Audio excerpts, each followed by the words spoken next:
Everybody. Okay, we're live. Hi, everyone. Welcome to Snakes and Scotch. I've got a snake here, and I've got some scotch. Let's talk about the snake first.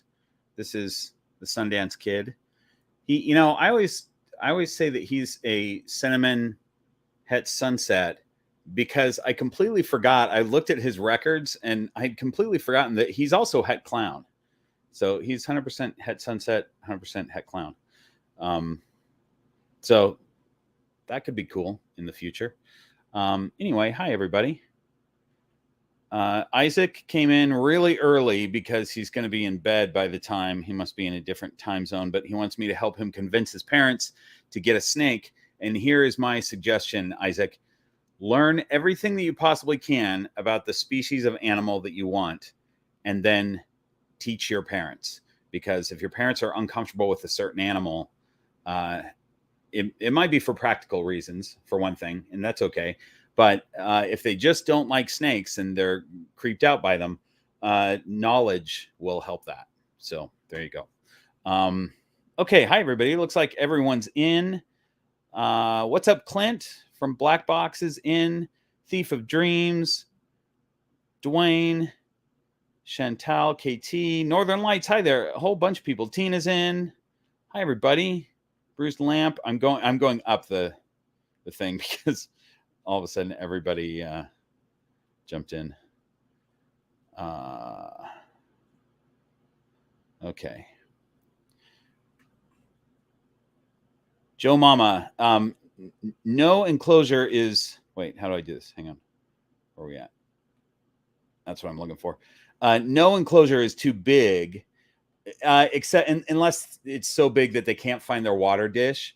And a 60-gallon, I'm trying to imagine what a 60-gallon is. That's pretty big. It might be tough for a little snake to find their water dish. But, you can, in general, aside from this water dish issue, you can have a huge enclosure for a small snake as long as there's tons of clutter. And it also might not work. You may have a snake that just needs a really tiny tub to start out with, until they get some confidence. But that's just up to the individual snake. But there's a lot of baby snakes that do just fine in a large enclosure, as long as it's not too big for them to not find their water dish. That's all. Good question. So we're starting off with questions. All right, let's talk about the scotch really quick. I'm going to make this fast, but I have two that I'm comparing. Because let's see, Brett, one of my Patreon subscribers, recommended a Glenmorangie to me. Now, this is the original Glenmorangie. This is the OG right here. And this is one that I have on hand sometimes because it's an inexpensive, good Highland Scotch.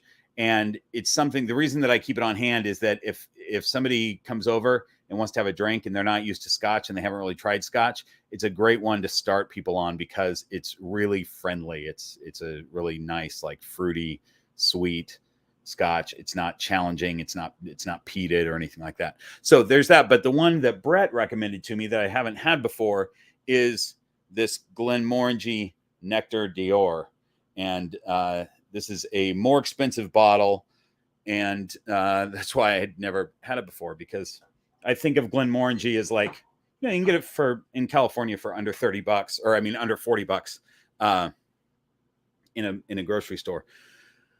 But that one's fancier. So really fast, let me just try the OG first that I poured already, and I'm labeled the glasses. First of all, look at this. So the original Glenmorangie is a 10-year, and I think the Nectar Dior is a 12. I don't know if you can tell the difference, but the Nectar Dior is definitely darker. And that just comes with age sitting in a barrel. All right, so the 10.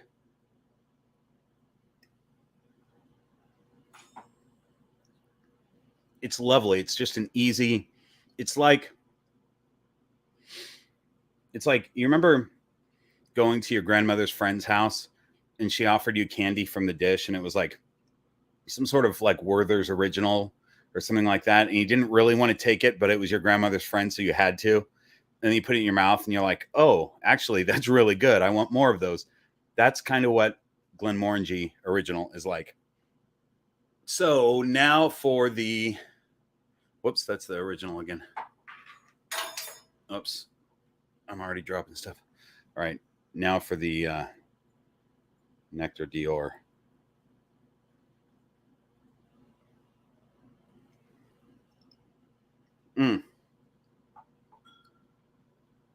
That's really nice. That's got, it's not peated at all, but it definitely tastes more earthy. And it's like if you took that, if you were the kid and you took that Werther's original, unwrapped it, put it in your mouth really quick, and then ran across a garden and then accidentally spit it out, and it landed in the garden and got dirt on it, and you went, it's fine, 5-second rule, and you put it back in your mouth. That's kind of what that is. It's all the flavors of the original, but more earthy and more complex. It's really nice. I like it.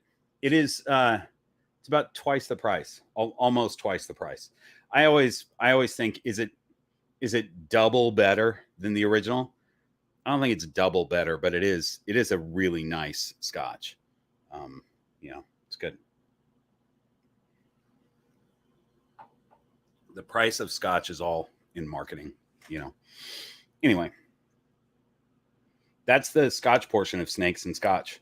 Other than you'll see me drinking that, but we're done talking about it. All right, hi everybody. So let me look at a few of these comments, and we'll hang out here with the Sundance Kid. Hang on, I gotta catch up. I have an interesting story to tell you. I'm going to do that now about the Sundance Kid yesterday. So if you saw the video about snake sitting with Lucy, we talked about how the Sundance Kid is her favorite, and he is. The first thing she does when she comes in is grabs him. And yesterday she started her lesson with him still on her lap, and he was just sitting there like he wasn't trying to move, so she could sit there and play the ukulele with him just on her lap. And he eventually started, he's going to crawl into my hat. He eventually started moving over to the ukulele, and while she was playing, he hugged his body around the uke and just sat there. And then I thought he was going to move off. I was thinking, oh man, he really likes the vibration of that ukulele. And then he was starting to leave, but then he didn't leave. He went up the face of the ukulele and sat on top of it. Like, I think he was there for pretty much the whole time she played. He had part of his body touching the ukulele somewhere. So I think he enjoyed the vibration of it. I think he thought it was cool. Okay, let's see. Let me catch up here. So we have a lot of questions, you guys, from the Patreon group, from the Horde of Keepers over on Patreon. So I'm going to miss a lot of these, but I want to try to get to these first ones at least. Jen Randall, congrats on your first snake. That's awesome. Hi, Amy. Amy Bentley's in, you guys. Amy Bentley will be in the green room in just a few days. Jealous. She's going to meet some snakes. 25 of them, actually, you guys. I have more snakes now because I had a clutch that just hatched.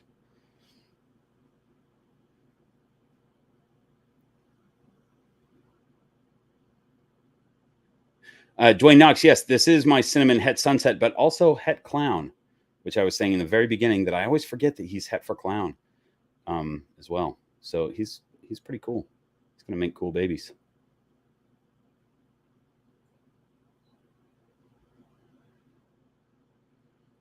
Okay, scrolling down. Oh, is he climbing on the... He is.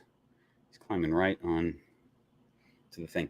Yeah, the Sundance Kid is just the sweetest young man. I mean, I have a lot of my snakes are like this, just really, really docile. But he's really cool.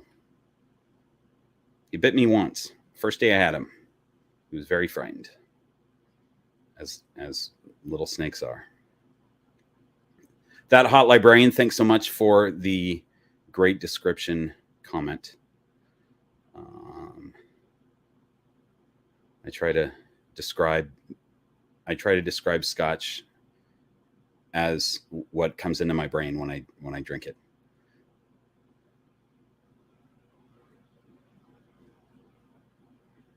Okay, scrolling down. Kendall Baker, thanks for the super sticker. I don't understand super stickers yet. I gotta look into those and see what those are about. But it's something that I think you're buying a sticker, maybe. I'm not sure. I gotta see what those things are. Oh, are you in shit? Oh no.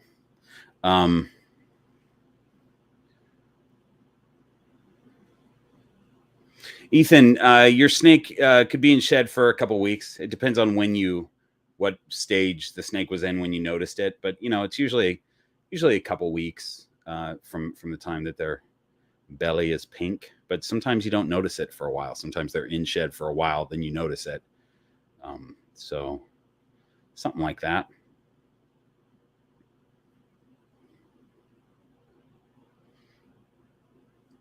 K2, this is a good question. What's the most docile snake you have or had? What's the most aggressive? By aggressive, I mean scared. Yeah, because snakes aren't aggressive. I would say that. I have so many snakes that are just like this one, and when they're at this point of docile, you can't really rate them. I can't say that he's more docile than Lucille or something like that. So most of my snakes are the maximum amount of docile. I would say I don't really have any snakes that Kada I've most scared. She's not defensive, never to bite me. She's never acted defensive, but she's the most scared. My most bitey snake, though, which might be what you're asking, is Maya, my black-headed python, because she just thinks everything is food. And occasionally Echo, also one of my super dwarfs, because Echo has bit me a number of times now, thinking that I'm food.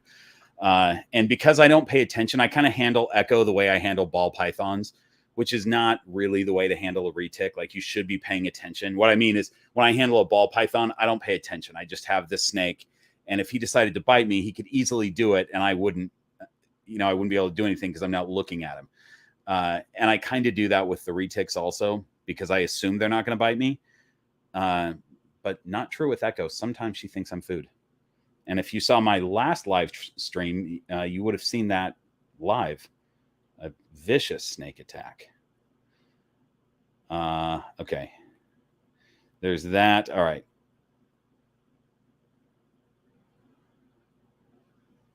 Let's see.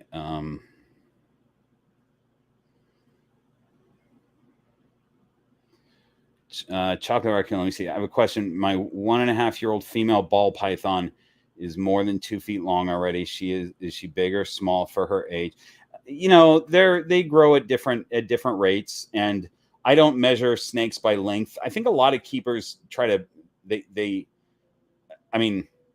measure snakes by length. What I meant is, I don't judge size by measuring them, is what I meant to say on that.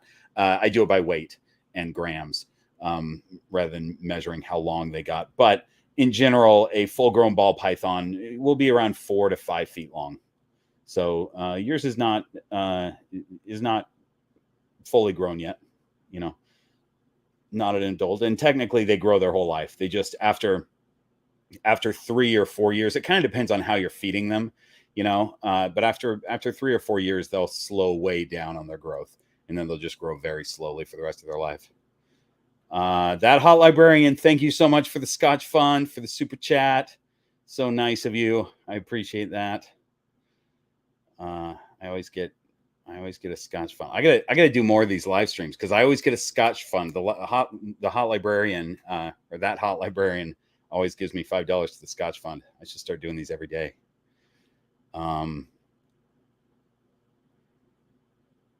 Let's see. Just cruising down here. I'm gonna get to the end of this, and then we're gonna jump into the Patreon questions. There's a bunch of them. Fortunately, I have a strong brimmed hat on, and this is exactly the reason that I wear these hats. And this one particularly, I've been picking this hat all summer long because it's got holes in it and it's cool, and my house is so hot. I've got fans running and the AC running. It probably sounds like a factory in here.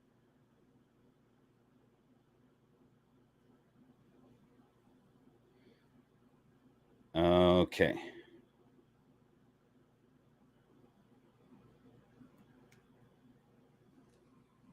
Hang on, let me make sure. Okay, I'm skipping a lot of these, you guys. I'm sorry, but there's so many that, shoot.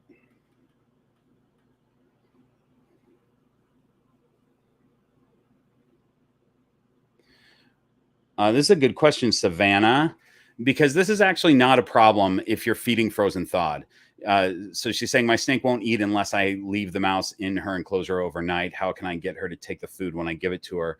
Am I making her too nervous? Just got her about 3 weeks ago. So if you're feeding live, don't leave an animal in overnight. I'm assuming that you're feeding frozen thawed, but I just want to say that to anybody that's new. You don't want to ever leave a live rodent in a snake's cage unattended. So I'm assuming that you're leaving a frozen thawed mouse and your snake is just taking it. That's okay. Actually, that's not a problem. I have snakes that do that. Damara prefers to eat off a plate. So I take her, I'm going to do it tonight. I'm going to give her a medium rat and I'm going to put it on a plate, not a plate, but a Tupperware lid is what I put it on. And I just leave it in there for her. I used to offer, and she would strike sometimes. I don't even offer it to her anymore because I know that she would prefer to just eat it when she's ready to eat it. And that's totally okay for a snake to do. So no reason to change that behavior. The thing with a ball python is, from my perspective, is if they're eating, fantastic. That's great. If they're eating, you're doing good. So don't even worry about that. Some snakes are like that.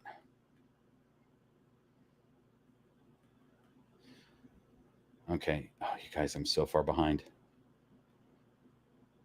Okay, I'm gonna miss a lot of these, you guys, and so if you're asking me something that's really important, ask me again, but wait until I get through. I'm going to try to blow through these Patreon questions because there's like 20 of them. I'm going to try to blow through as quick as possible, and then I'm going to get back to these. So if I'm missing your question and it's important, you want me to answer it, just hang tight, and I will answer. Also, you can. I'll definitely see it if you super chat. So you could super chat it too, or just just wait till I'm done with the Patreon questions.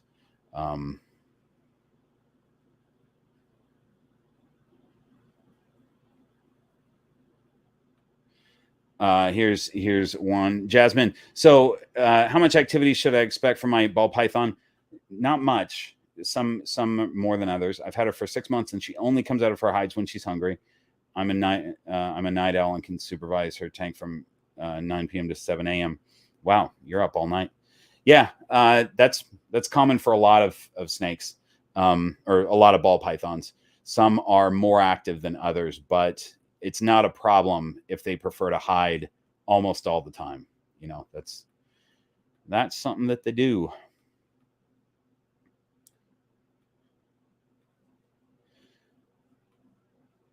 Okay.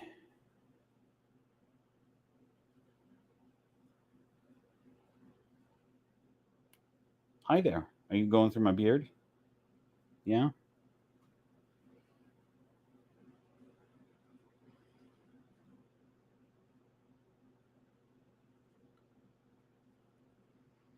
Okay, this is the last one that I'm going to answer until I go on to the Patreon questions that are on my clipboard. Do their bites hurt? And also keep this in mind. Okay, do their you're asking Tina. Okay, I don't even have to answer that one. But I will answer it. No, their bites don't hurt. Okay, here we go. I'm going to blow through these Patreon questions that I have on the board. Look at this is the sticker pack that you get. By the way, if you're a Patreon subscriber in a level that gets sticker packs, you get that. And this baby sticker, from those of you that were seeing the OG videos from over a year ago, I still have baby stickers from the banana. I think that was from the banana ball python or the banana gene explanation where I was explaining the banana gene. I printed these off and then I thought I was almost out, but then I found a whole other pile. I must have got like 500 of them. So you still get baby stickers. I drew that, you guys. That's my art in your sticker packs. So some of those just went out for this month. All right, so here we go. Okay, Ashley asks, what got you into the hobby and to do a YouTube channel? Also, what's the most fancy hat you own? I'm going to answer these quickly because a couple of them I've answered before, but that's all right. I've owned reptiles since I was a kid, and I love them. I love all animals, but reptiles are fascinating to me. I love sort of unlocking their little brains. YouTube channel is just kind of a natural thing for me because I work as a comedian and an actor, and that means that I'm not working all the time. And I'd rather just produce something for myself if I'm not currently doing a TV show or something like that. And I've been wanting to do a YouTube channel. It's just it just took me a while to figure out what it was going to be, and I thought, oh, I can do reptiles because I kind of know a lot about snakes. So we'll do that. And I have some snakes. Most fancy hat I own. This one is pretty fancy, but I do have a hat that Future Bob wears occasionally. That's like a Renaissance hat. That's pretty dang fancy. It's like a leather floppy hat with a big long feather in it. Pretty fancy. All right. Jonah is asking, so Jonah is I'm not going to read the whole thing, but Jonah's a high school biology / forensics teacher. That's cool. And owns a ball python and has it in the classroom. And she's getting some flack from people on Reddit and Facebook. You guys don't go on Reddit and Facebook. Sometimes it's good, but man, anyway, she's getting flack from people about like, don't have a snake. You shouldn't have your snake around those kids. And you shouldn't, you guys, it's super common to have an animal of some sort, some kind of reptile, especially in a biology class. And ball pythons are very common. Lucy, who we were just talking about, who takes care of my snakes when I'm gone, she's currently in a biology class where her teacher keeps a ball python. And so it's very common. And so you're asking basically what's my opinion of having snakes or any kind of reptile in a classroom setting. I think it's great as long as the teacher understands the animal. I think sometimes teachers just buy an animal because it'd be cool to have an animal in the classroom, but they don't really learn about it. And they kind of rely on the kids to take care of it because that's a cool thing. The kids are responsible to take care of it, but then they don't really become an expert in that species. That's the only problem that could happen. But as long as the teacher knows, and you're asking me a question from Patreon from my Green Room Pythons thing. So it sounds like you have done research and you know about snakes. So I think it's great to have it in the classroom because your kids get to learn about snakes. They get to learn that they're not terrible creatures. It's really cool. Okay. Randall is asking, how much and how often do you have to clean up after your super dwarf retics? Are they really messy? No, not at this point. Both of mine are yearlings. Echo's 1.5 years at this point, I guess. And neither one of them are that messy, but also I don't overfeed my retics. I feed them fairly conservatively.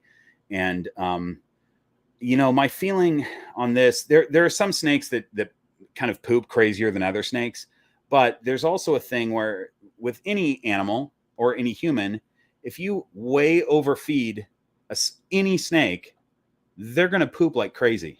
And that's a good sign. If you've got a snake that's like a ball python, let's say, that's pooping really often, like once a week, once every 2 weeks, big poops, you're feeding them too much. They shouldn't be doing that. And I think this reputation that retics have of just making a massive mess all over the cage is these retic owners. Now, I've never had a mainland retic, so I'm speaking a little bit out of school here, and I'm taking guesses. But the guess is that a lot of these retic owners are overfeeding their snakes, and then you've got a snake that tends to poop a little bit crazy anyway, but then you overfeed it and then it's really crazy and they're constantly cleaning up these cages. Mine, I find a poop in there once every couple of weeks and it's tiny, but they're still tiny also. So it's possible that as they get bigger, it'll be a more of a cleanup situation. So we'll see. Oh my gosh, Brett, thanks so much for the super chat. And thanks for staying up till 2 a.m. Look at Brett. I've already, so if you just are joining the party, I've already sampled. Let's see, is this one the Nectar Dior? Yeah, I've already sampled the Nectar Dior that you and I were talking on Patreon, and you mentioned 2 scotches, and I was like, I'm gonna get those right now. This is the only one that I found. I can't remember the other one that you suggested, but I found this one and I bought it that day. And I've already tasted it. It's delicious. It's really good. I've tried it against the regular Glenmorangie. So now you're caught up on the scotch that you... Oh, and by the way, you guys, Stella, since we're talking about retics, Stella, one of my super dwarves, ended up with the box that Glenmorangie bottle came in. And then she went into shed and crawled into that box for the next week and a half and didn't come out. So I just threw a bunch of damp moss in there and made the Scotch box her humid hide. It worked perfectly. She had a wonderful shed. Anyway, Brett, thanks so much for the super chat, and thanks so much for the Scotch recommendation. I always like those.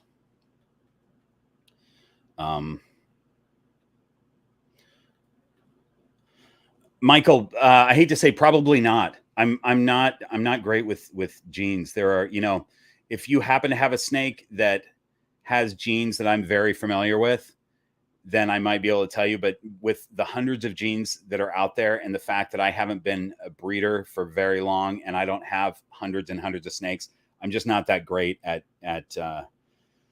identifying all those genes.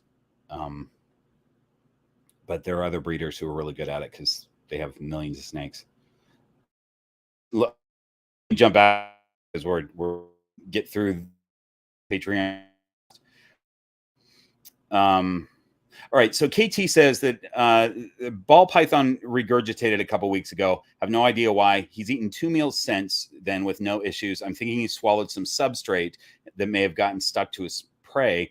I cleaned out his enclosure and got rid of the substrate and replaced it with paper towels. Can paper towels be used as substrate permanently, or is it a temporary thing? Okay, so there's several things that I want to address here. Number one, for the question, yes, you can have paper towels as permanent substrate, or just paper as permanent substrate. A lot of keepers keep their snakes on paper. That being said, let's just go back through this thing. Your chances are the regurgitation was something else. It probably wasn't that he swallowed some substrate. I don't know what kind of substrate you use, but just about anything, if they swallow a little piece of substrate, it's not going to be a problem. They'll just digest it. Snakes' digestive systems are designed to digest bone and feathers and everything, whole prey animals. So they can digest a little bit of substrate.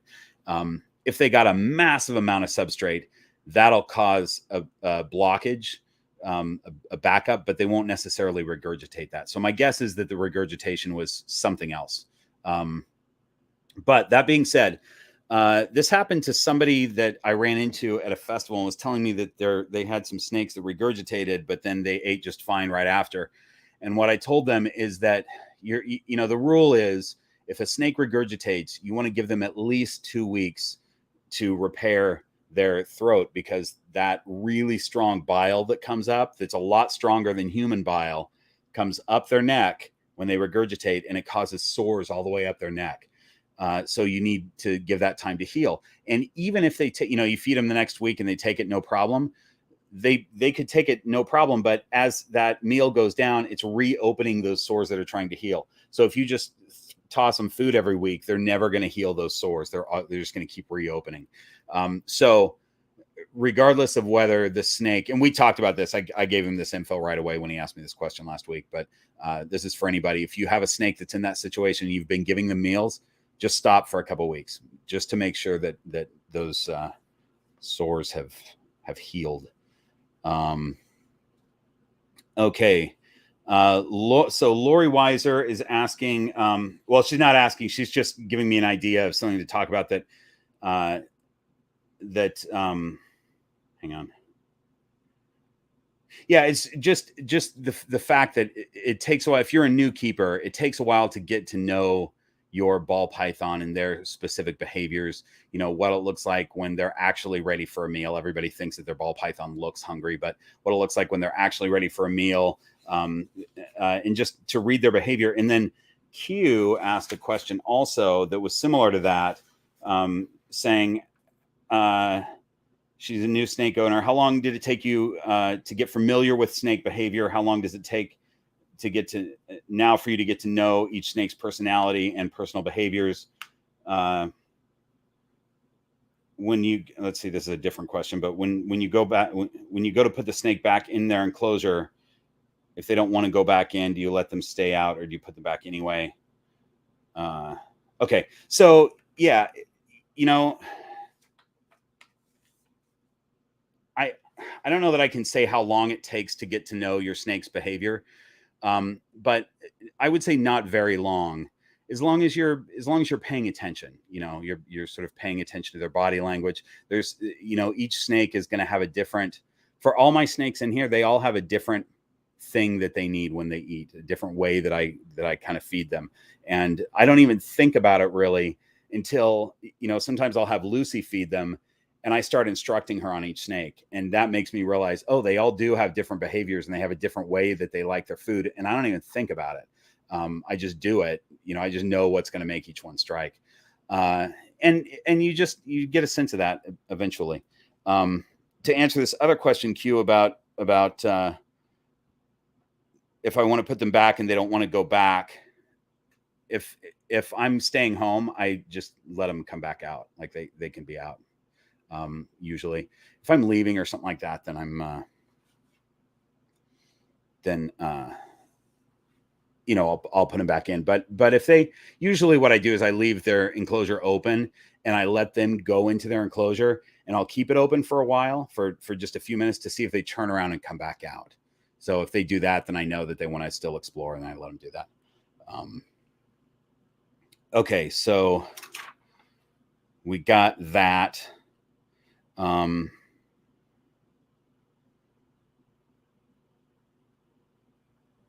Okay, so Brett, who we were just talking about the Glenmorangie, is asking, you got a new ball python.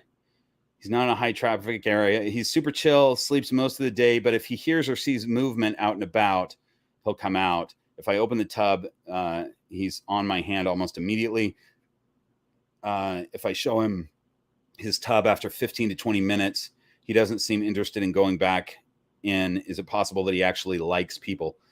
That's tough to say. You know, I think that, you know, I've got some snakes that I feel like they like, I feel like this snake might like me, but I also know that might not be a thing for snakes. But it sounds like yours is very comfortable with people. That, you know, that's something that you can say is a thing that, you know, I can say that this snake is comfortable with humans. I could hand this to any person and he'll act super chill and just kind of be exploratory. And it sounds like you've got a snake like that. That's really cool. Okay. Jenny Coggs is asking, she's getting ready to move 20 plus snakes. Any tips or tricks on a smooth transition? You know, I've never moved a large group of snakes, but if I were to do it, I would, well, it kind of depends. If I'm just moving down the street, you know, I'd get enclosures set up and then throw them in a box and just go down the street, you know, if it's not that far of a drive. But if it's a longer drive than that, I would pack them up like I'm shipping them almost, you know, with heat packs and stuff. If you need heat packs, just do it as though you're shipping them because they're comfortable in those boxes. And it's much better than just having them in their tub in a rack, like strapping the rack so that the tubs are shut, but then your snakes are sloshing around in those tubs every time you make a turn. It's just better if you just pack them all up. Okay. So I'm changing my mind. I was saying that I was going to blow through all those, but we're going to go back and forth. Now we're on the next page of those Patreon ones. And now I'm going to see if there's some super chats on here. Thanks, you guys, for those. Let me see if I can get to them really quick. Again, if you've got an important question for me, either super chat it or wait till I'm done with the Patreon ones, and then I'll start from there, and we'll start talking. Oh, Lori, thanks so much. So Lori is, because Lori got, this is Lori Weiser, and she got one of the snakes last year. You're actually going to see that snake in next week's video.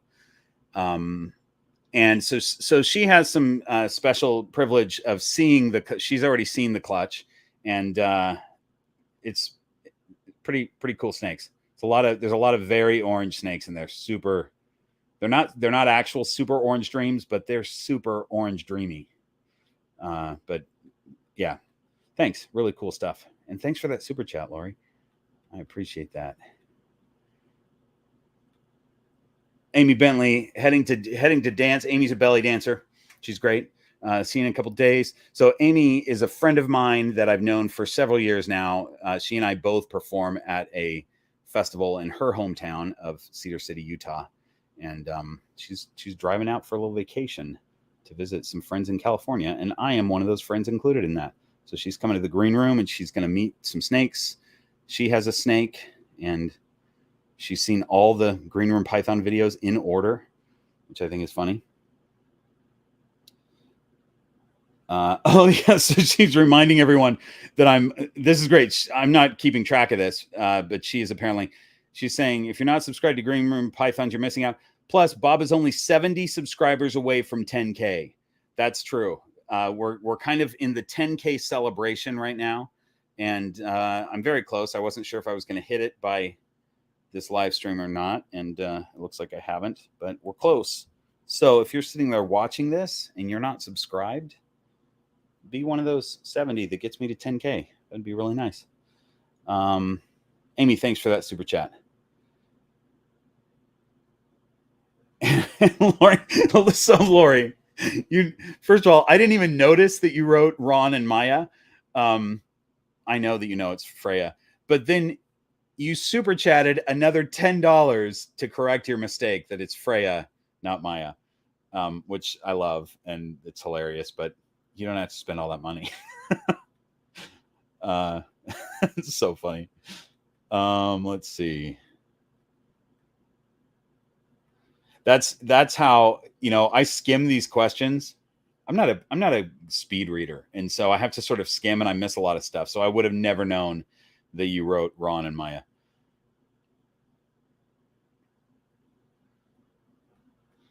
Okay, so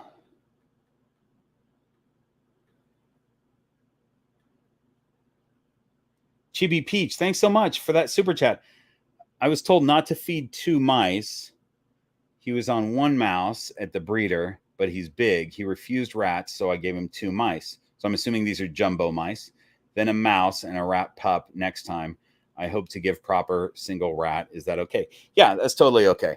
I do that with Lucille, because Lucille is a full-grown snake who is a mouser, basically, up until recently, but we're going to talk about that in a different video. She's a 1,800 gram adult snake. There's no way that she's going to do well on just one little mouse. Now, sometimes she only takes one little mouse, but when I can, I give her multiples. In the wild, that's what these snakes would do. They would go into a rodent den, and if the rodents are all small, they're not going to just take one and go, oh, there's my one prey item.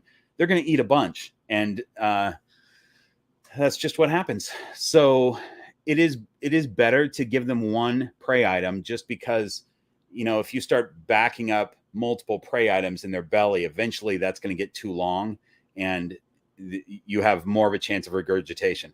But depending on the size of a snake, if it's a big adult ball python, you can give them 3. For instance, Lucille got 3 jumbo mice back to back last week, and that was a good meal for her. She usually won't take 3 in a row, but she did last week, so I took advantage of it. If I gave her 4 or 5, then we're getting a little bit too long for her stomach. Possibly, it's never happened, but it's just my thought that you'll end up getting too long for a stomach. And if they decided to take it, all those, they might regurgitate one because it's stretching their stomach so much. Again, that's just me guessing, not talking from experience on that.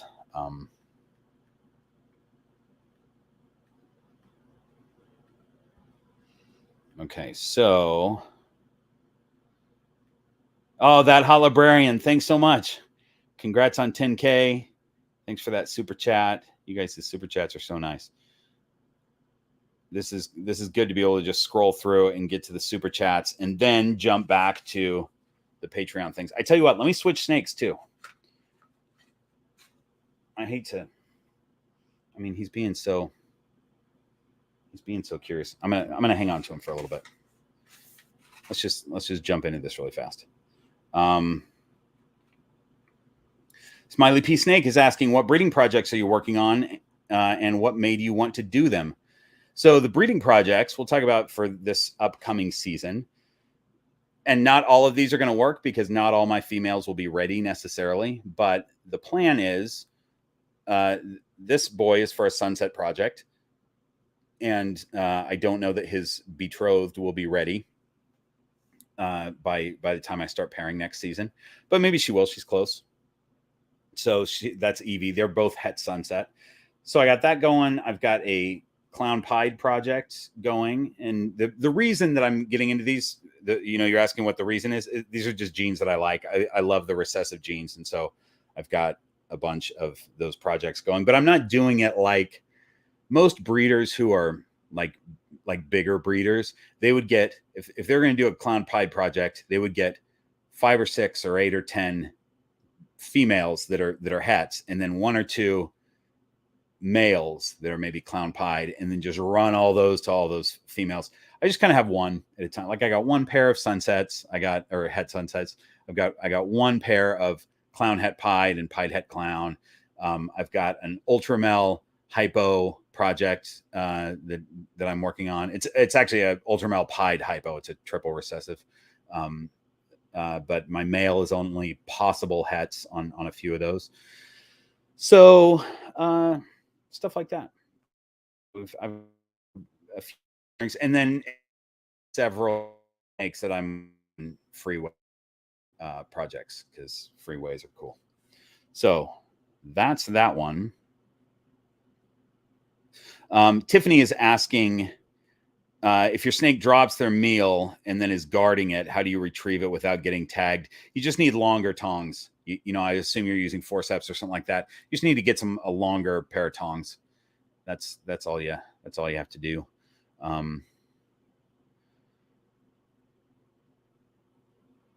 Let's see. Oh, did I miss? I think I missed. Hang on.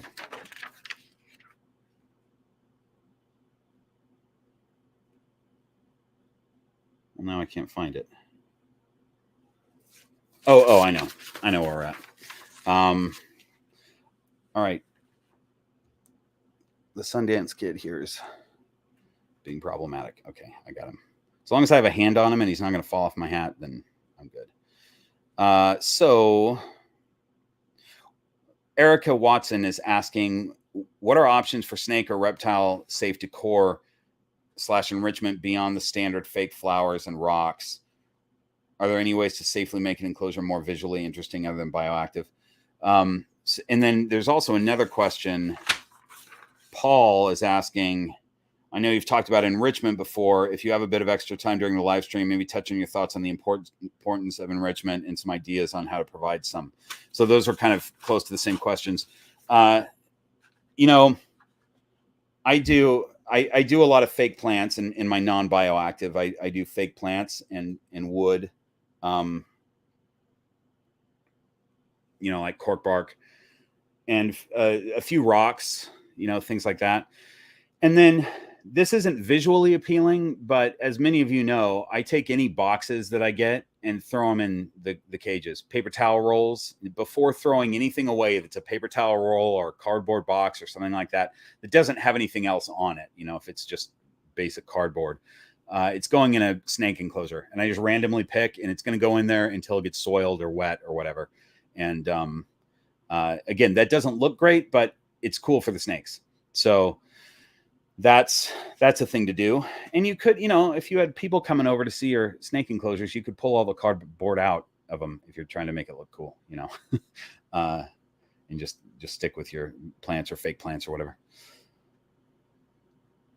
I'm going to do more videos on that, on ideas for that kind of stuff.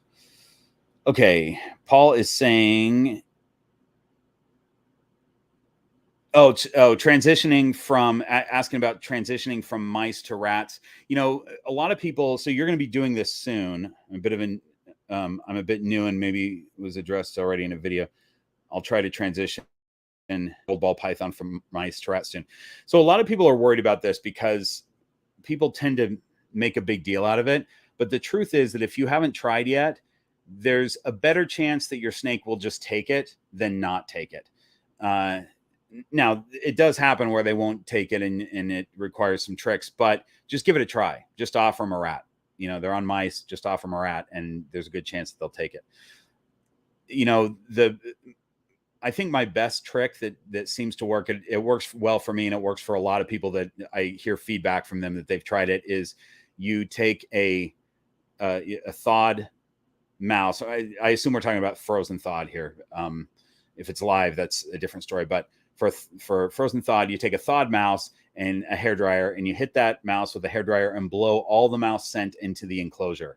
Once the snake comes out of their hide looking for the meal, you got to wait till they come out of their hide looking for it. Once they do that, you just give them the rat, and usually they're in food mode and they're just going to strike at a warm thing. So that gets them to eat the rat, and that works for a lot of people. So you could start off doing that. Like your first try, you could do that, or you could just offer them the rat, and a lot of times they'll take it. Tiffany, this is along those same lines of food. Tiffany's asking, sorry, I lost my place. Pros and cons of changing food times. My friend goes once a week, then skips a week, or does an extra feeding closer to the natural food cycle. Does it matter as long as the snake is healthy? I would say almost no, it doesn't matter as long as the snake is healthy. But my opinion is that is a better way to feed snakes, is to not feed them the exact same size prey every single week, same day. The snake gets used to, they very quickly learn when they're going to be fed. They know what day feeding day is if you have them on that cycle every single week. I think it's healthier to do it the way they would do it in the wild, which is feed them, just sort of feed them when you think they might need a meal. I have most of my feedings fall on one day. Like for instance, today, I think everybody is getting fed today, but it doesn't always work out like that, especially with the super dwarfs and the blackhead. My blackhead gets fed more often than all the other snakes, and the super dwarfs, I just try to keep an eye on their body condition, and then they get fed whatever I think they need at the time. So for instance, Maya and Echo both already were fed today, and Echo got a jumbo mouse, small jumbo mouse, and Maya got a day-old chick. Those nutritionally are very different. That mouse is going to sit in Echo's belly. It's going to provide a lot more nutrients and protein and stuff like that. Whereas the day-old chick that was probably about the same size as the mouse is going to be digested super fast and not provide as much nutrition, But if I gave Echo a mouse every single week, she'd blow up. She'd get fat. So, we alternate prey items, and we alternate the times of, they might go 2 weeks, they might go a week, The ball pythons, I feed a little bit more regularly than that, but I still think it's probably healthier to do it the other way with ball pythons, to, just feed them when you think they probably need to be fed.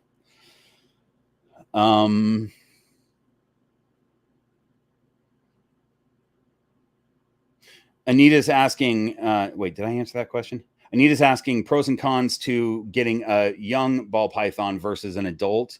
I've talked about that on other videos before. And I think, I think it's cool to raise a baby, raise a snake from a baby, and their patterns and they know your patterns. They've been raised in your home and are comfortable with that. But I also think it's really cool to rescue an adult ball python that's been surrendered to a rescue. The con there is that you don't know what their history is, and you don't know what their eating habits are. They might have a yearly eating habit where every single year they go off food for 3 months. There's certain things that you don't know. But if I had to make a choice, I would say get a baby and raise them up.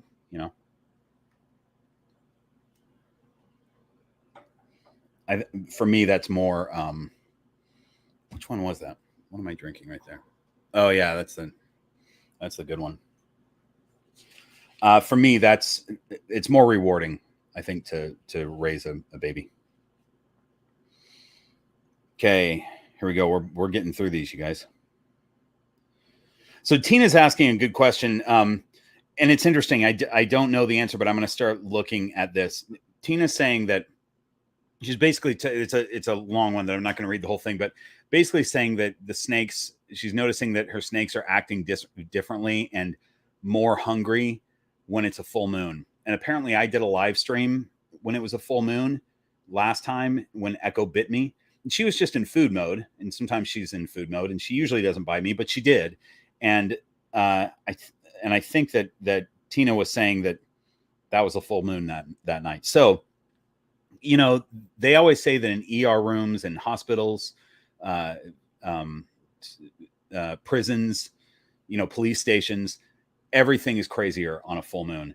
And I would imagine that the moon affects all animals, and it probably affects the snakes. So I just never pay attention to when it's a full moon, but I want to start because it'll be interesting to see if I can notice any difference in the snakes during a full moon. So let's see. Oh, I did that one already. We're close to done with these, but I'm at the bottom of this page, and then we're gonna go back to that, or go back to your questions on there. So Paul is saying, so Paul's got a super dwarf. I met Paul in Seattle when I was performing in Seattle last month. I met Paul Duran and Justin Wingard both at this festival. It was so cool to see those guys. Both are Patreon supporters. So anyway, Paul has a super dwarf, and he recently got a back off bite because he was trying to remove the snake from whatever it was on to put it back in its enclosure. And he's basically asking if I have any tips or tricks on that. And I do. I took everything off the ladder right now, but usually I have things hanging on the ladder that, like, I'll have a ball hanging there, or I'll have this basket thing that some of you have seen hanging that the snakes sit in a lot of times. And sometimes when I am putting the super dwarves back, I'll just take that thing off that they're sitting on and put it in the enclosure. So having stuff that you can remove and just put in their enclosure and then pull it out whenever they decide to crawl off of it is a good thing. I often do that with them because they'll fight me on it too. I mean, they're not going to bite me, but they try, when I'm trying to pull them off the ladder, they're grabbing with their tail because they don't want me to pull them off the ladder. So I'd rather just save the stress. And if a snake is sitting on this Mag Naturals ledge right here, I can just pull this off the wall. It's just magnetized. So I can pull it off the wall and put the entire ledge in their enclosure and put it back when they crawl off of it. So that's a good way to do it. Otherwise, if they're on something, if I have to put them back and they're on something that I can't remove, I try to grab their tail and their head at the same time. I mean, not their head, but their upper third of their body, along with their tail, because controlling that tail, especially with super dwarves, is key, because it's just like a hand for them. They'll just grab stuff. So if I can control the tail right away, it makes it a lot easier. Okay, so we're not quite done with that. We've got a final page that I'll get to, but I want to get back to these. And in fact, let me get rid of the Sundance Kid here, put him back, and then we'll get another snake in a few minutes.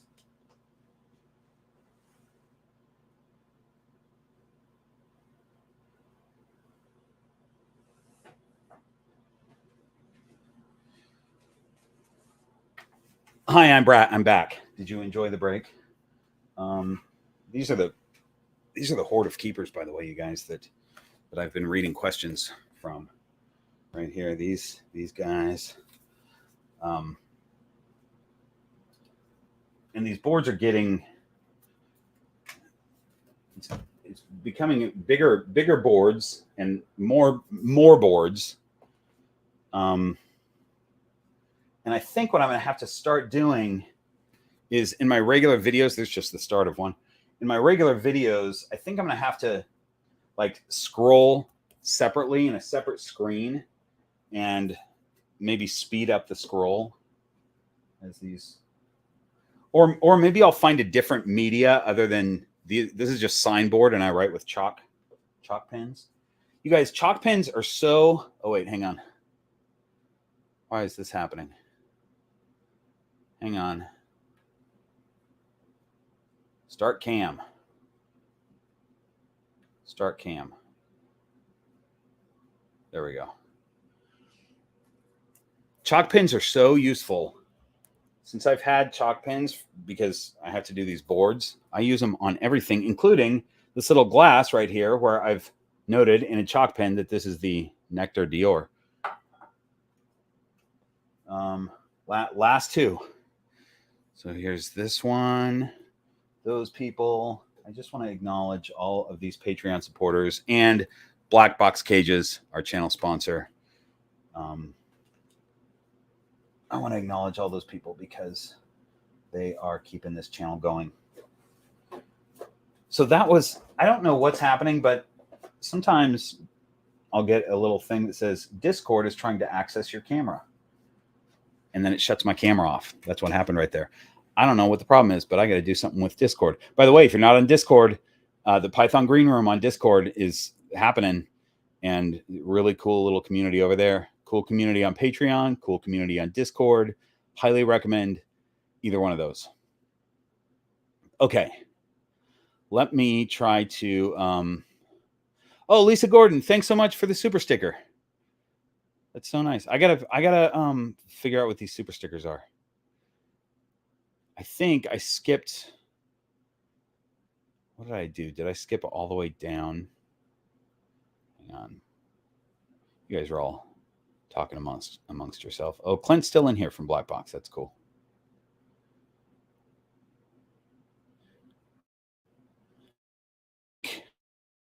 I don't missed any or super sticker, but somebody let me know if I have. Now I'm back to the bottom, and I'm going to answer a few of these questions, but I've skipped everyone that's been talking. I hope you've been talking to yourselves, or talking amongst yourselves. I'm now at the caught up stage, but I haven't read any of these. What's going to happen is I'm going to read all these questions, because I always do. I go through and I read and I go, man, I can't believe I missed these. And I did make a video a while back. Some of you might remember it, but it was a while back where I missed so many questions in a live stream that I made a whole separate video where I just answered those questions. Maybe I'll do that with this one. We'll see what the questions are that I'm missing.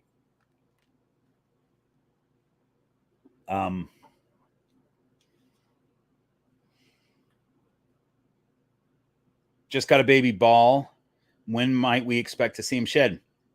So, Tima, congrats on the new snake. That's a tough question because they're all kind of in different cycles. And, you know, I tell people that my snakes shed about every 6 weeks, but it's not a problem if they go a lot longer or if they shed sooner than 6 weeks. And it depends on what you're feeding them. You know, some snakes don't shed very often at all if they're being fed very lightly. But I think, you know, if you're feeding them a appropriately sized prey item once a week or so, if it's a baby, you want to do that once a week, they'll probably shed about every 6 weeks. But you just got yours and you don't know when they last shed, or maybe you do.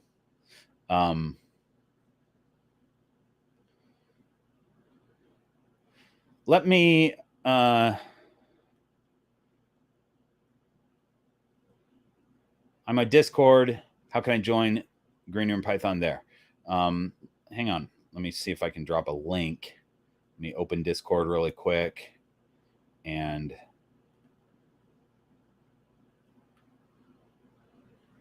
here's the link to it. I'm going to put that in the chat right now.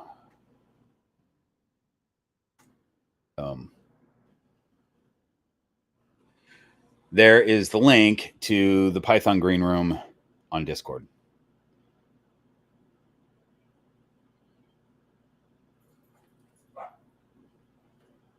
Okay.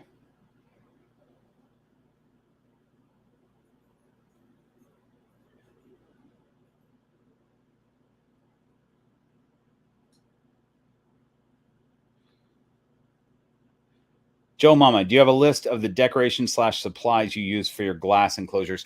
You know, I have a Amazon affiliate links that are in the description of every video, and it's not in the description of this one though, because I think I have to manually put it in this one.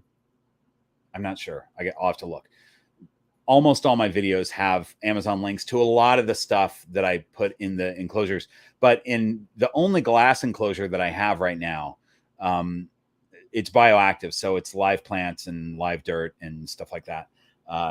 But there may be a bioactive build video coming up in the next few months, and that will detail everything that you need to do a bioactive enclosure, at least the way I do it. There's a lot of ways to do it.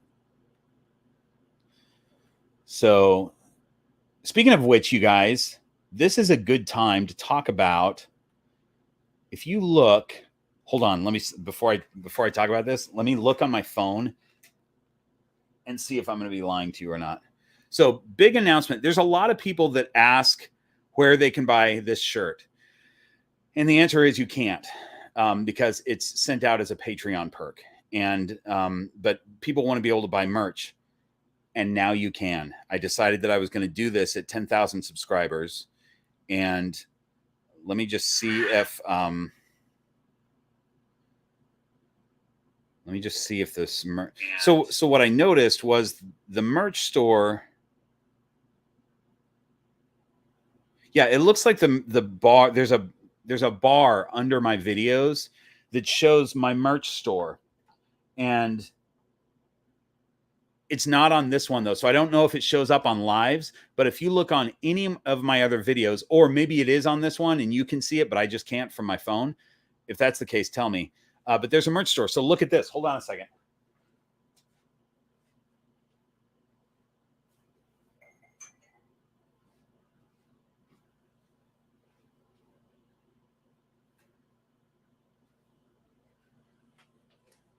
This is all explained in next week's produced video, but I'm excited about it. So I'm going to tell you guys right now.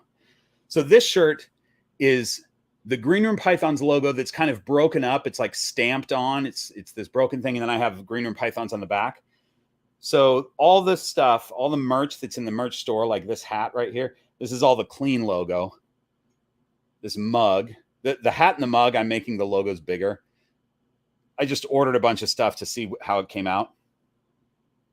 Shirts like this, we've got different colored shirts with the logo on it. We got that one. Look at this. This is like a baseball shirt.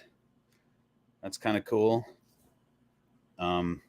This one, I like this red with, you know, so there's all kinds of different shirts and tons of stuff. So I know that the merch store is up because I did confirm that it was up on all the produced videos. I don't know that it shows up on the lives though. So there are lots of shirts. There are like men's t-shirts. There's women's shirts. There's all kinds of stuff. And so if you click on that thing and go to the store and look at all products, you can see all the different things that are on there. So there you go. The Patreon exclusive merch is still Patreon exclusive. The sticker packs and this particular shirt, you can only get. Look at this. This one has a back on it. Can you see that? I assume you saw that. It's a cool shirt, and that's still Patreon exclusive. Okay.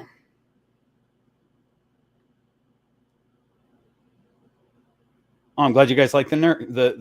The merch. Glad you guys like it. Thanks so much. Thanks, everybody. So nice to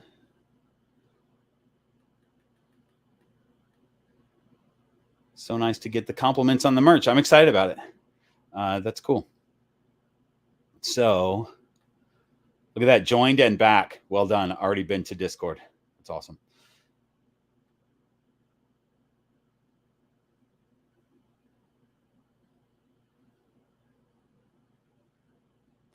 Andrea, this is a good question. Lady Noodle, Countess of Ohio. That's a great name. Fantastic. Is 6 months old and 550 grams. I'm worried that she's a bit on the chubby side. Can a juvenile even be overweight? I feed every week. Should it be less often now? 550 grams is 6 months that's a big snake. So, I usually tell people it's tough for a juvenile to be overweight because usually they just take that extra weight. If they're being overfed, they just take that extra weight and put it into length. They just become adults a lot faster. But then once they are adults and their normal growth starts to slow down, that's when they pack on fat. The other thing is snakes don't store fat subcutaneously like we do. Like we store it and you can immediately see it. With snakes, they store it more around their organs, so you don't notice for a long time. So if you're noticing that your snake is overweight, that's a really overweight snake. For instance, Kada, my ivory. In fact, let's get Kada because she could come out. She just shed. She's an example of an overweight snake. I didn't do it. I bought her like that. But she's overweight.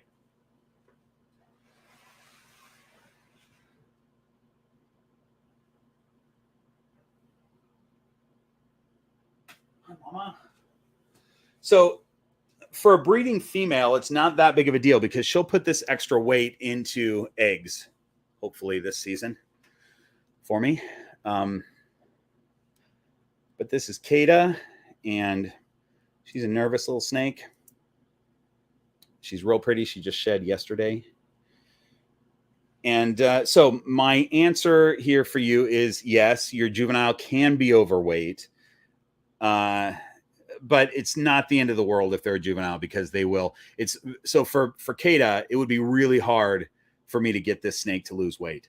What she'll do is she'll have eggs and her extra weight will go into those eggs. But if she was just a pet and I wasn't breeding her, and she is a pet, but if I wasn't breeding her, it would be really tough for me to get her to lose weight at the point that she's at now, because snakes can stop eating for months and months on end and not lose any weight hardly, So I would say go to, if your snake is 550 grams right now, go to feeding every 2 to 3 weeks and maybe, maybe a small rat or a large weaned rat for a little while, just the smaller meals.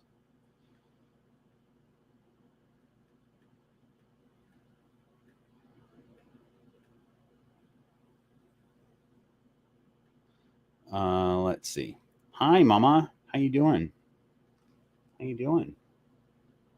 She's got little scales on her chin that we're having problems. It almost look like scale rot. That's okay, Mama. I'm just looking at you.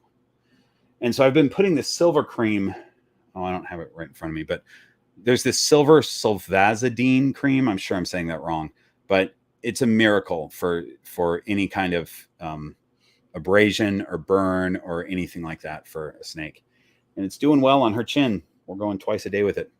Unfortunately, she's the most nervous of my snakes. And I started doing that right before she went into shed. So this poor little nervous snake who's also in shed had me messing with her face twice a day to put this cream on her chin. Poor young lady. But it's good to have her out occasionally and give her some time to hang out.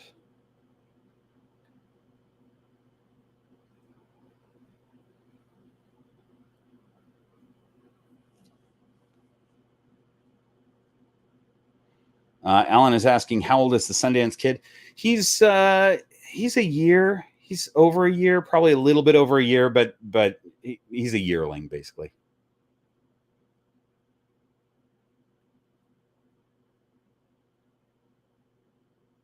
Now, the brim of my hat is definitely not strong enough for her to be climbing on.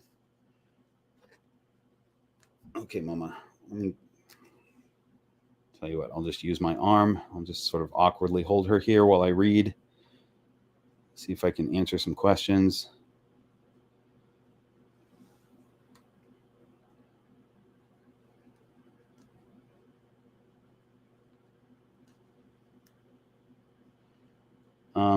Joey, I love rainbow boas. Looking to breed rainbow boas in the future. Do you have any tips or advice? I don't, because I don't keep rainbow boas. I would say that if I was going to be a breeder of rainbow boas, I would. I mean, I kind of do this with ball pythons too. I always want my snakes to go to the best homes. So I'm not just selling snakes to anybody who inquires. But I definitely would do that for rainbow boas, just because it's so easy to accidentally kill those things when they're babies. They're so fragile. So I would, if I had a clutch of rainbow boas, I'd be really interviewing anybody who was interested in buying to make sure that they had experience and knew what they were doing.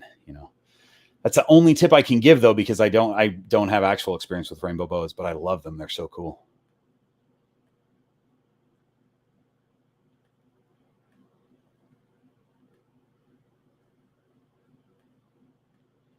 Let's see.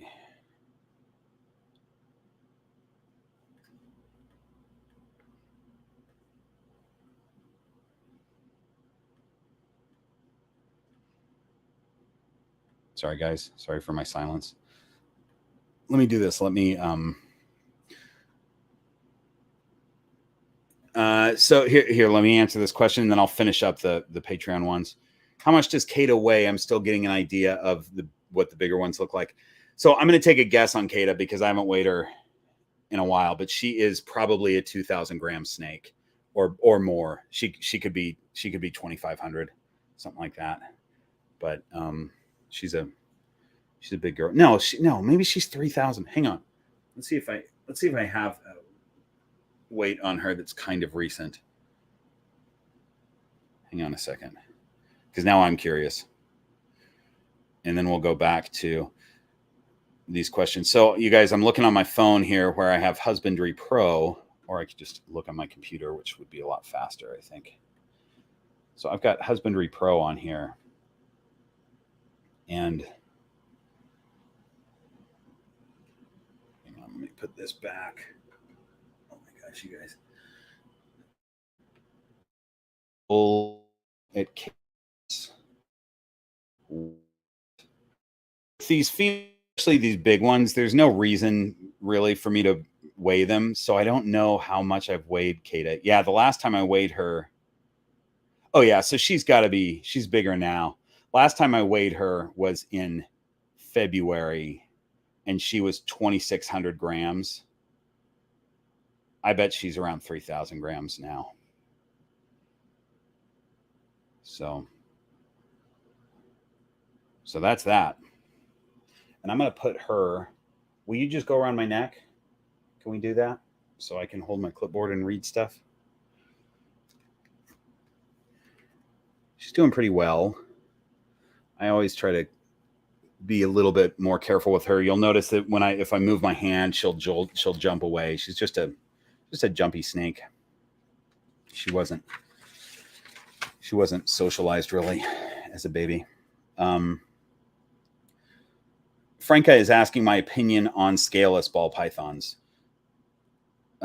She's saying pretty or just pretty senseless. Would altering scales on a snake not impact or alter the way they're supposed to function? Yeah, so I don't have experience myself with scaleless ball pythons, and I don't have experience with scaleless corn snakes, scaleless rat snakes. But it seems to me, from what I've heard, and again, I'm talking out of school here because this is just what I've heard, is that scaleless rat snakes, scaleless corn snakes, I don't think really have any issues. They don't have problems. Scaleless ball pythons, it seems like keepers are having a much harder time getting their sheds right. They're having if you have them in too dry of an enclosure, you're going to have a problem. You got to keep them wet and moisturized. and then if they're too wet or moisturized, it's really easy to have skin problems with them. So it's causing the snakes some problems and some quality of life issues, it sounds like. So for me, I wouldn't want to be someone who is breeding scaleless just because of that. But again, I'm talking off hearsay, and I may not know what I'm talking about, which a lot of times I don't know what I'm talking about. So I try to, I like to, I like to speak from a place of experience or a place of really having researched it. And I haven't really researched scaleless. I'm just telling you what I've read and what I've heard from people occasionally. I'll tell you that Garrick DeMeyer over at Royal Constrictor Designs, he's been breeding them, and he's figured out a way that it works. He keeps them in a rack, and he's got a certain humidity just dialed in for him. But if you don't have, like, he's also been caring for ball pythons for years and years and years, and he has hundreds and hundreds of them. So he's somebody that could take a snake that maybe requires some extra care, and he just handles it. But I think for the average pet keeper, it might take a little bit more work to figure out what that snake needs. And in the meantime of figuring that out, that snake might have a lot of skin problems, is my guess. I did say on here that I would be answering questions whether I knew the answer or not. Oh, whoops. I just hit that. Oh, that's not even a question. I hit it accidentally. I was hoping it was a question so that I can answer it. All right, we're almost done with this. So Franca is also asking, so she's in the Netherlands, and saying that she was at a show, I think an expo, and was hearing about duck beaks and bug eyes when listening to some breeders chatting. And she's wondering if we're breeding ball pythons too much as a result of that. There's a couple questions here, but I'll just answer that really quick. The duck bills and the bug eyes are specific genes. There's certain things that one gene bred to another creates certain problems. It's kind of like the spider gene creates a wobble. A spider to a spider is a lethal combo. There are certain genes, I think, I'm trying to even think of what they are, but I can't give you an accurate example because I don't know if I'll say it right. But certain gene combos that cause duckbills, bug eyes, some that cause really small eyes. Now the eye thing, big eyes, small eyes, doesn't seem to be a problem with the snake. They seem to see just fine. It's kind of a cosmetic thing. Duckbill, though, could cause a potential problem with eating. So that is not just due to randomly breeding snakes too much. It's due to specific gene combos. And then there was also, you were hearing, and this is something that you hear sometimes, people in the crowd saying, oh, it's just a ball python, you can get those anywhere. You're saying, do you think the large amount of royals on offer is maybe not doing them any good, as in being seen by many as a bit of a simple and almost disposable pet snake? I do think that people think of almost any reptile that's readily available as a disposable animal, and I think that's unfortunate. But ball pythons have been huge for years, since the early 90s. They've been massively popular, and there's no slowing down. I don't see that slowing down at all. But there are certain people, and you hear there are like certain podcasts and vloggers that are like, they're into the really exotic snakes, and they will talk down on the ball python people. And these are all people that probably started out with ball pythons, and they got into other snakes, and then they decided, oh, I'm going to be better than these people. And it just makes them sound like jerks. And, because there is a reason that ball pythons are huge, and tree boas, Amazon tree boas, those little angry shoelaces, are not massively popular pets, So ball pythons are kind of the perfect, if you want a snake that's of a decent size, that's not too small, not too big, and probably not going to bite you all the time. Ball python is perfect, and get any color combination, pattern combination you want. So there's really a good reason that they're super popular. I try not to pay attention to people that are trying to make themselves seem better than anyone else by going, oh, I would never have a ball python, I only work with venomous, whatever. Anyway, so there's that. And then, we're on our last question, you guys. So Susan is saying, I'm hoping I can make it tonight. Would really love a video or guidance about setting up heat in a PVC enclosure. I've got one on order currently, using a CHE and a UTH in my glass enclosure. Yeah. So, for the PVC enclosures, when I order my enclosures from Black Box, I usually get them with with heat panels, and that works well for my super dwarves. But the setup is going to be the same, whether I'm using a heat panel or a CHE or some sort. It's always going to be an overhead heating situation in a PVC. Now, some people have figured out how to do heat mats, but I just don't think it's necessary. If you've got a good PVC enclosure that holds heat well, you can just do it from the top and it's going to be fine. Well, that's not true. If it's super tall, if you have a really tall enclosure, it's maybe won't heat all the way down to the bottom. So, you know, my enclosures aren't super tall like that, so they work for me. But the way I set it up is I put my probe, you know, if you're doing overhead heat, you need to have your probe inside the enclosure, which you wouldn't do for under tank heat if you're using a tank. So what I do is I put it about halfway up the wall under the heating element, about halfway up the wall, and I use hot glue right on the wire. You can actually see this in my enclosure. I set up a Black Box enclosure for my super dwarf, and there's a video on that. You can see me hot gluing the wire. I don't put any glue on the probe itself, but the wire, and just let that dry, and that's safe.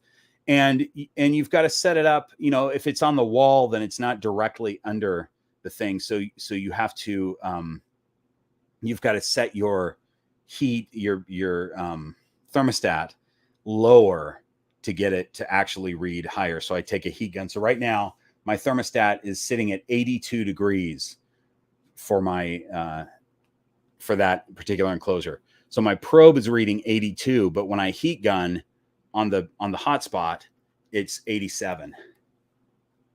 The snake might be, oh no, she's just on my hat. Okay. I thought she was getting herself into trouble. So that's how you do it. You just put it on the side. And Clint actually might be able to jump in and talk about that as well, because he might have other ideas of how to do that better or differently. Okay, that's that, you guys. We did all those Patreon questions.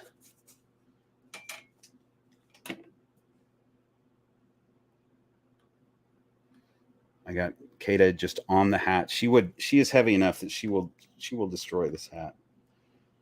Get her off of this thing. You guys, this is the cutest snake though. She's got a short, fat head. Like, look at, can you tell that her head, her face, and also watch this. If I pull on her neck, her mouth opens. And it's just because she's so, I'm kind of pulling on this bottom part. That's how I sometimes will look in her mouth, is just open it like that. But I think it's because her face is so short that if I do that, her mouth just opens. But anyway, she's got like these fat, she almost looks like a venomous snake right here on the top of her, head. So I'm curious if her babies are going to come out with short faces like this, you know, with this sort of short looking face. She's so cute. You're so cute, Kata, big girl. All right, let's go back to you guys. So at this point, here's what I'm going to do. I'm going to go to the bottom. Chibi Peach, thanks so much for this super chat. You've become an icon on my new Ball Python Facebook group. That's so nice. So many watch your videos. You've helped a lot of people in snakes. Oh, that's so nice. I love that. That's fantastic. Thanks so much for saying that. I appreciate that super chat. So now I'm going to try to keep up.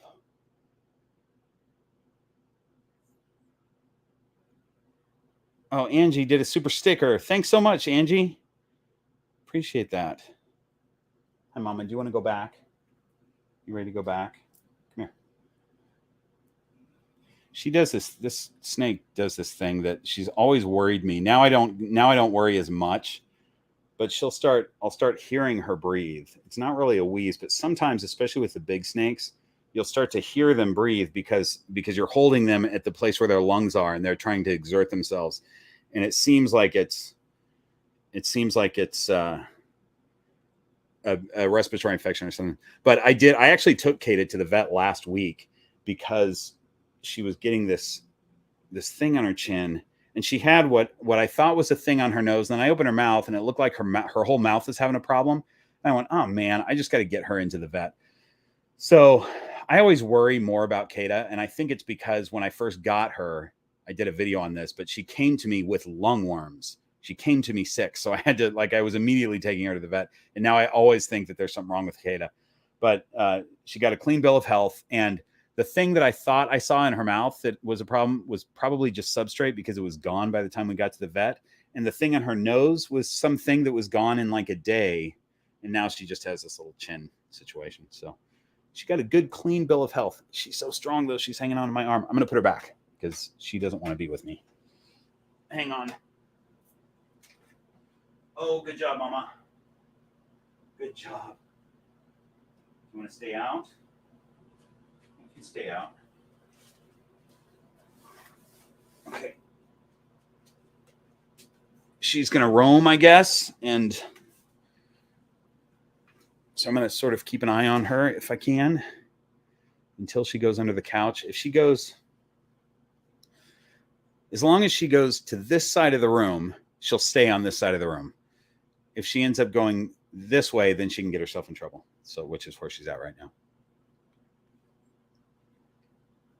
I usually don't let them out at night. It's usually during the day, where they'll just relax and fall asleep somewhere. Oh wait, let me,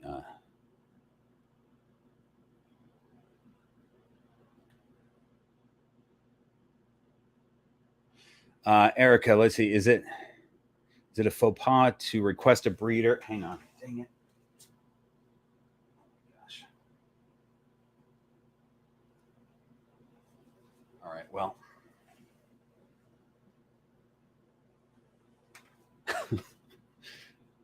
this is so stupid, you guys. As I was telling you about watching her, I wasn't watching her.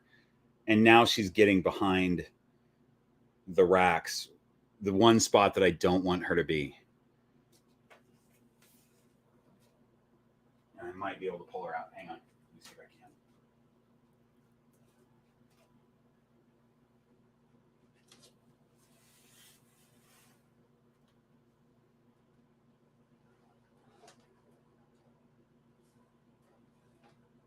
Oh my gosh, Kata. And you guys, sorry, I'm just fighting with a snake. Oh, success. Coming in a second. So the problem gets behind, and then she grabs all the wires, hang on, because she doesn't want me to pull her out. But I think I'm okay. I don't think she unplugged anything. So hang on. Now I'm going to actually put her back.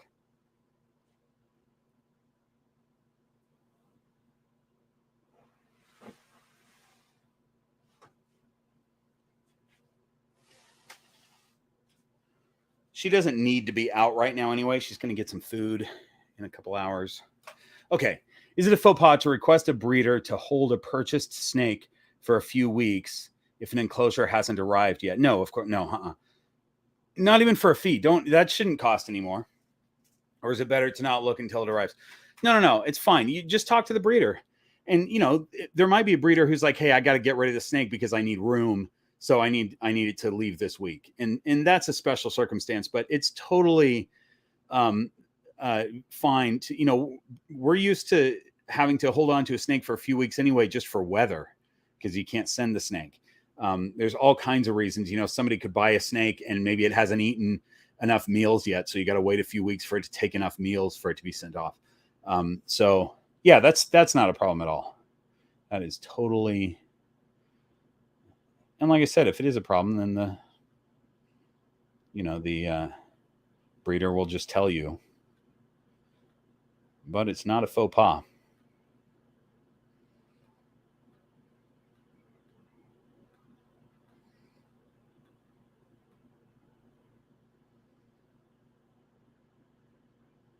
So Joe, I'll jump in here. You're asking everybody, but I'll jump in. You probably already got some answers. Do y'all have any tips on how to maintain humidity in my snake's glass enclosure? This is something that comes up a lot. I spray it with a spray bottle, but it falls back down so soon. Any tips? Yeah. So this is why is that so many people spray, and they talk about spraying their tanks to keep the humidity up, but spraying is a problem because you're just wetting the very top layer, and then it evaporates immediately through your screen lid, which is just an evaporation machine. So the first thing that you got to do is cover that lid with Havoc tape over the top of it. That's what most people use is just Havoc tape to cover the screen lid, so you don't have an evaporation scenario like that. And then don't spray. What you do is you mix water into the substrate. So you're going to take that water bowl when you change the water and just dump some of it into the substrate and mix it all around so it gets under and really saturated. And then you're going to have moisture in there for a long time. So that's a problem that always comes up. I will always give that advice. You might hear me saying that over and over, but it's a common problem, and it's good to let people know, because it's also super common for people to talk about in like Facebook groups and stuff. Just spray every day. You just got to spray every day. You don't have to do that. I add water in the dry season. I'm adding water to my snake's substrate once a week when it's super dry in here.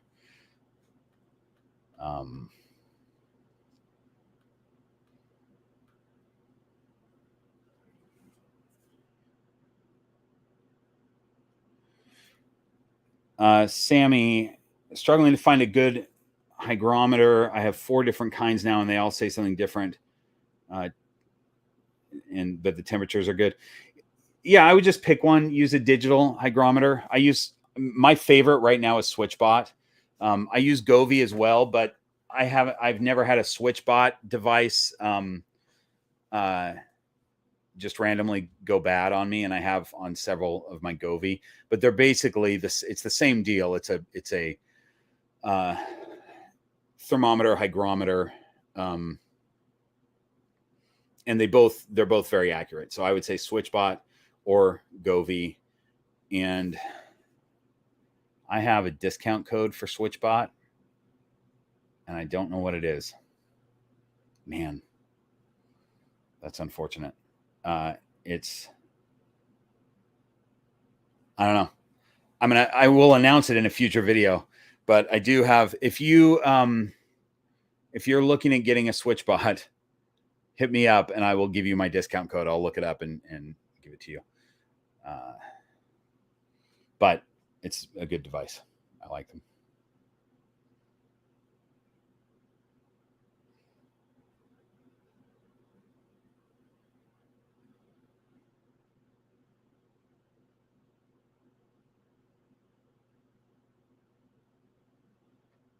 Okay. Let me see if did I miss anything on my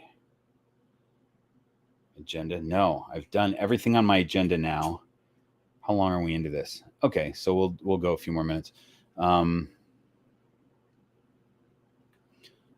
Dwayne is asking if I breed on schedule or do I breed year round. My oldest girl is poolside camping early this year, and she's ready for a mate. I know a few other breeders that are already setting up blocks.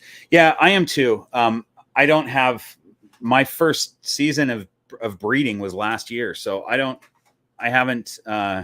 This is why I don't give breeding advice, but I'll tell you that I'm trying to do a year round thing right now. So I have right now I'm pairing up Ron and Delilah, and Delilah looks like she's building. She's getting really big. She's off food right now, and so I think I'm going to see eggs from her in a few months, but who knows?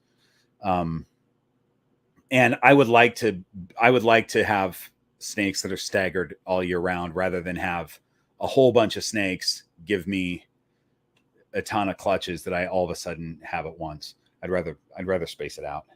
So that's my preference, and that's what I'm trying to do. But who knows if it'll work? I've got a lot of, especially this season, I'll have a lot of first time mamas, and you never know how that's going to go.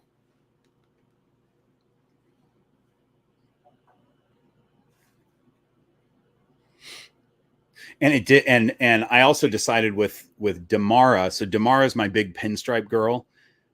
She's just a pinstripe, but I wanted to put her with the inspector because the inspector has a whole bunch of genes that I'm trying to prove out, and all that stuff will show up with pinstripe. And she slugged out for me the first season, and then this season she took the season off.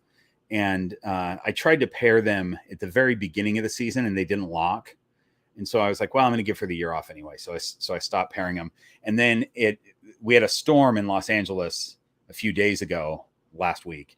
And because it was storming, I decided to put the inspector in with Damara, and they locked. So she had one clutch.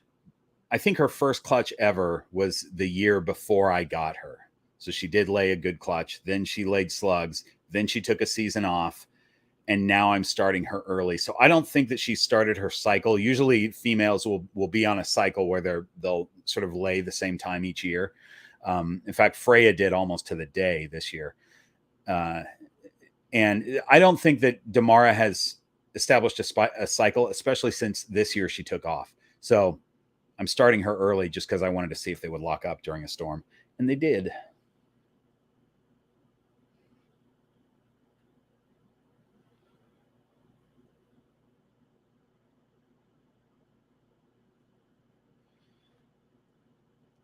Kari asking, how do I bump up my snake's humidity without making the substrate completely soaked?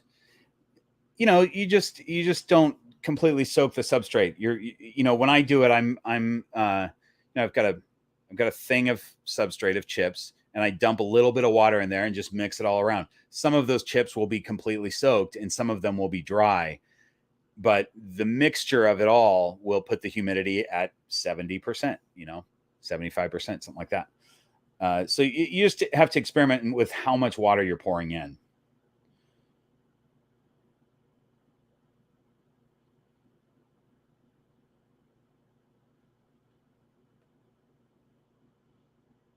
I don't do humidity boxes for the ball pythons in general. I do for the super dwarves, but I don't know why. I guess it's just easier it's easy to do a humidity box for the super dwarves, and the ball pythons generally don't need it. Their humidity's high enough. It just doesn't, there's no reason to do it.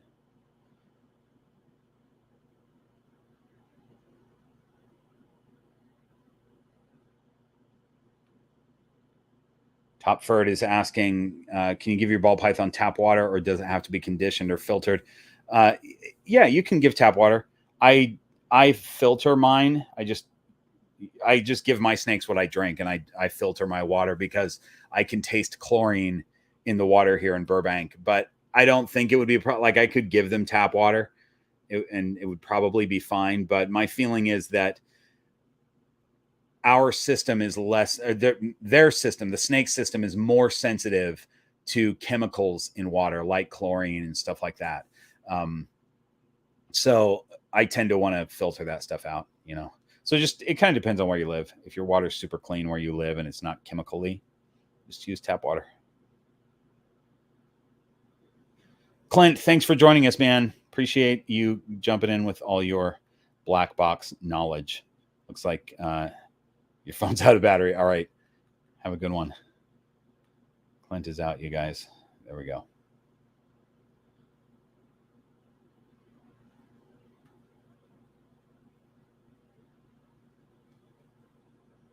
Okay. So let me, Northern Lights. Yeah, the inspector. Well, I could bring the inspector out really quick. We're probably going to be done here pretty soon, but I can grab him. Okay. Okay, cool. So let's take a look at the inspector. So, I'll give you an update on the inspector too, you guys. Here's a relevant thing. So the inspector, I never let him free roam. And just because I didn't trust him. Here, let me get over there with him real quick. Hi, buddy. So I never let this little man free roam because he is not to be trusted. And it's just kind of because he's just a little bit squirrely. And I felt like, man, he's just going to find some place to hide and I'm going to lose him. And a few weeks ago, I just decided that I was going to let him free roam. And I was actually making a video for Patreon and I had him in my hands and I was like, you guys, you know what? After I'm done with this video, I'm going to let him free roam for the first time. And then he started crawling out of my hands. So in the video, I was like, we're just doing it. He's going. And so he free roamed for a few hours for the first time. And then he's probably done it 5 or 6 days since then of just exploring around. And he is the opposite of what I thought. What I thought he was going to do is just quickly go somewhere and hide. But he reminded me of why I named him the inspector, which is that he slowly inspects every little thing. Like he takes so long to even move a foot, but he's getting more used to things, especially under the couch and behind the mirror where it's a little bit darker and he's more comfortable. And he's a good little free roamer. So as long as I don't have other females out, you know, he's a breeding male, so I don't want him out when there's any other females out. But I let him cruise around and he's doing well with it. So it's kind of a cool thing. He's stuck on my neck right now. So let's hope that he can make some babies. God, he's so strong. All right, buddy, what are you doing? I can't see where he's at. He's got my hat, but I can't tell how he's got it. So it's all right. He's a little tense right now. He's all tensed up. Anyway, the inspector here has some potential. He's banana, and then he's hiding a bunch of other stuff that we think he's super orange dream. We think he's super inchy. We think he might be fire. By we, it's me and Garrick DeMeyer. So Garrick was holding him back because he wanted to prove him out and see what he had, because it's so hard to tell. And then he decided to sell him to me, and so I've had him for a few years now. But I want to pair him up with Damara and with Lucille, because Lucille's just a pied, so every baby will come out het pied, but they'll be normal looking from Lucille's perspective. So every visual gene that the babies get will be from his, and we'll be able to tell what he's got. But you know, he's got this cool, crazy head stamp. Come here, can I see your head, buddy? You just want to choke me out, is what you want to do. I'll show you his head in a minute as soon as he's done choking me out. But I'm excited to see what genes are in this guy.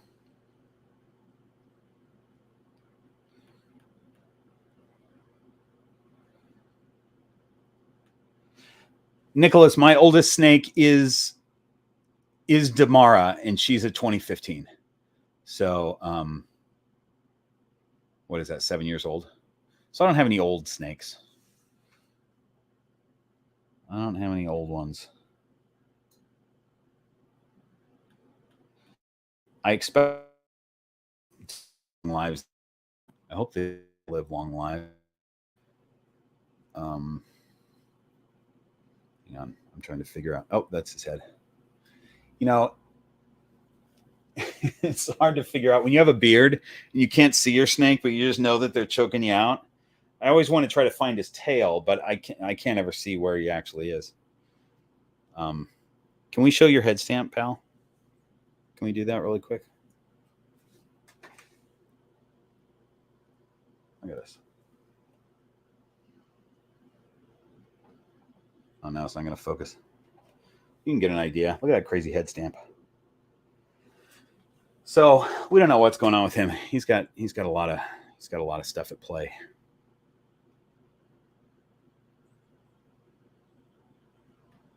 Hi, Ava. Ava sent me an awesome piece of art, a snake. Oh, it's in the other room. Shoot. So Ava made me a snake that's really cool and sent it to me, along with some whiskey. And one of them is snakebite whiskey. And they're, the small bottles of this stuff. And I did not try it, Ava, because I think I want to just keep the bottle because it's cool. I think I want to keep it unopened, although I do want to try it. So I'll let you know if I try it. So nice of you to send me that stuff. .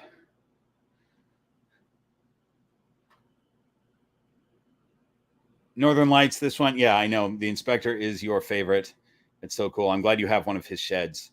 You guys, Northern Lights made the coolest shed keychains out of a bunch of my snakes.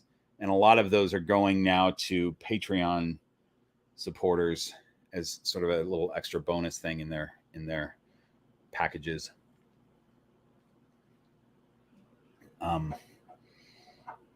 Really cool snake shed keychains.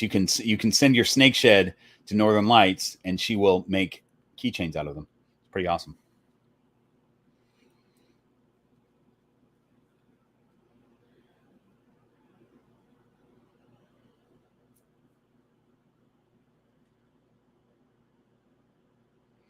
Voodoo Reptiles. Did getting into snakes make you interested in other critters like spiders and scorpions?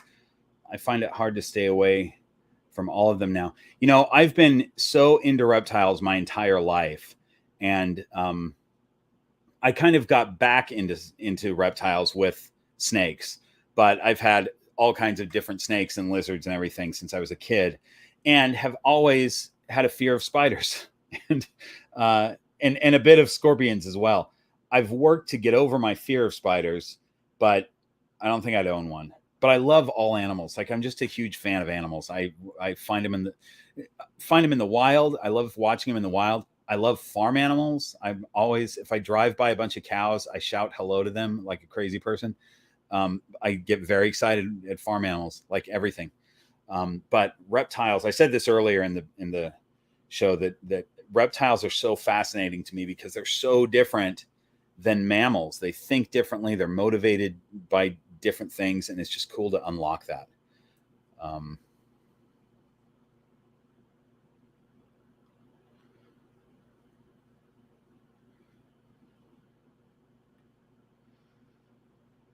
C1 bands. When my ball python is active at night, he does a lot of nose rubbing on the glass and causing little patches on his nose, but I don't think he's stressed. What could it be?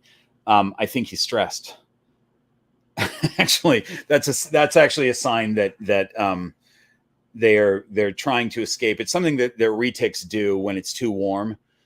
Now, that's not a ball python, but it's a common thing for retics to rub their nose when they're trying to get out of the enclosure because it's too warm. But some snakes will just do it because they're trying to get out of their enclosure. They're trying to find a way out, and they will rub a sore onto their face. So it is a sign that there's something wrong with the enclosure that they don't like. Either there's not enough clutter, or maybe it's too warm. Maybe it's too small. Maybe it's too big. You know, I mean, it's probably not too big, but if it's a larger enclosure, you'll want to do more clutter. There's something that's making them try to escape.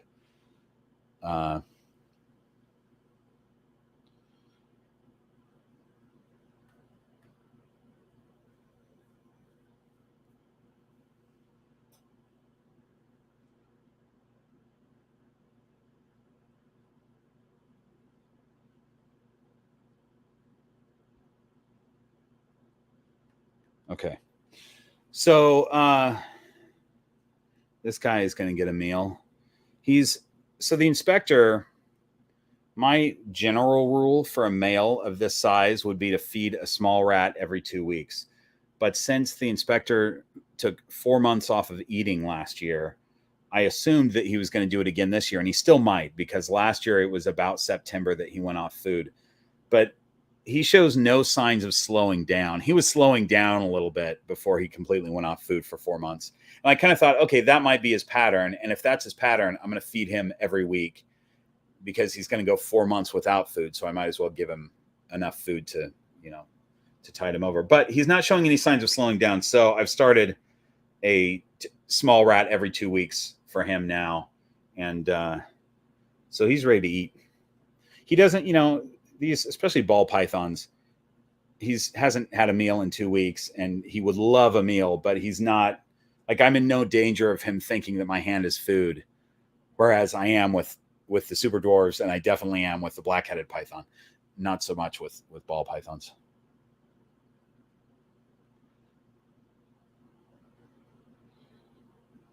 Top ferret,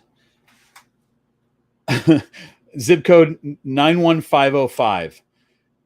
I'll also say that you're overthinking this tap water thing because it really is not going to be a huge deal. You're not going to kill your snakes with tap water. But check it out if you want to do all the research, but don't overthink it. I mean, it's not a huge deal. There are a lot of people, I would say if you live in Detroit, don't feed your snake tap water. It's easy for me. I filter all my water through a pitcher, so it's easy to do. And that's just what I give my snakes, but they would do just fine, I'm sure, with Burbank tap water. I just would rather, filter it, but really not something that, I've never heard of somebody saying my snake died because I gave it tap water. I just think it's healthier to filter if you can. I'm sure there are many snake owners in the Los Angeles area that give tap water.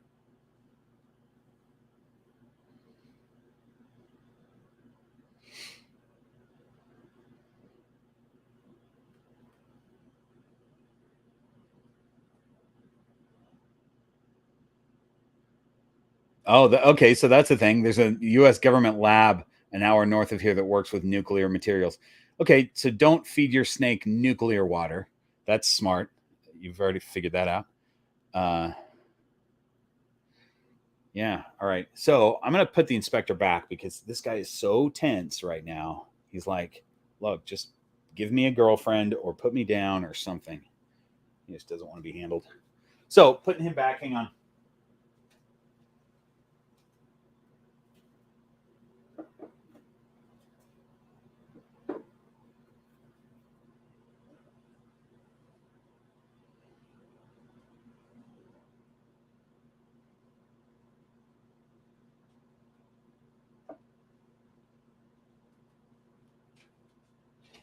I hope you guys are just talking amongst yourselves.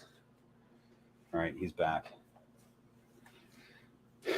We have a solid 72 in right now. I'm not on the YouTube page, so I don't know if you guys have hit the like button or not. I assume that people are hitting the like button, though. I always forget to ask people to do that.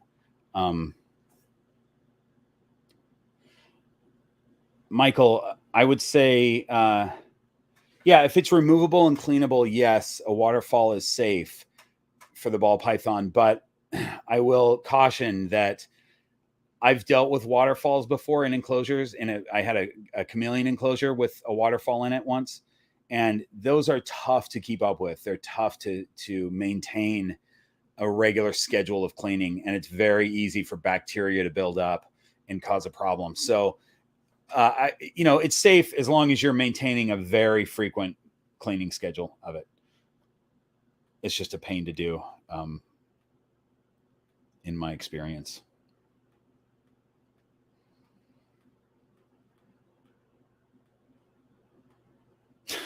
Deborah, stop trying to figure out where Future Bob lives. Who knows where Future Bob? I don't even know where Future Bob lives. I assume he lives here, but who knows?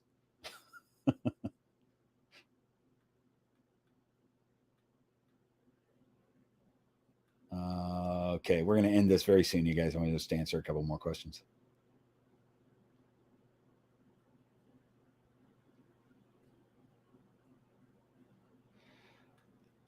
I don't think so. So I have a female in the same setup, and she's smaller at the moment. But do you think he could be doing nose rubbing because against small? I don't know if you mentioned if that's a adult male. I mean, it doesn't have to be an adult. Like they can be sexually mature at 8 months, 9 months. But in general, I would say no. He's not nose rubbing because people that breed have all their snakes in the same room, and you don't have males nose rubbing trying to get out of their tubs or whatever. There's probably something in that enclosure that's a problem. That's what I think it probably is. That's almost always the case. If you check your temps and it wouldn't be, you don't want your temps to be too cold, but they wouldn't nose rub if it's too cold, but they would if they're too hot. But for a ball python, it could be a security thing. There's a number of things that you could check. Just try different things with their setup.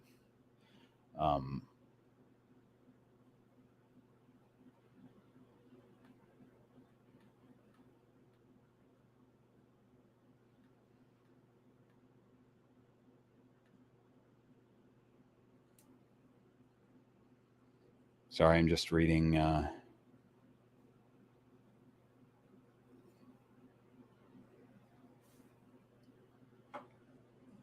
There's going to be a wait, hang on. Mason, I like this. I just adopted a baby ball python. Congratulations. She loves to climb and explore just as much as she likes hiding in her little cave. Perfect. She's a great little snake. Is that fairly normal? Yes. Any tips for raising a baby? Yeah. My tip would be watch all of the videos that I've done on what to do with your what to do with your new ball python. I'm trying to think of titles of things there. I have a bunch of videos that are about like handling, and I just came out with one actually. That's what did I call it, you guys? The one that just came out a week or so ago. Like how to tame your snake or something like that. All that stuff is good information for just how to deal with your snake, not just handling, but how to interact with them without handling them, and how to interact with them with handling them, so that you end up with a snake that is not fearful.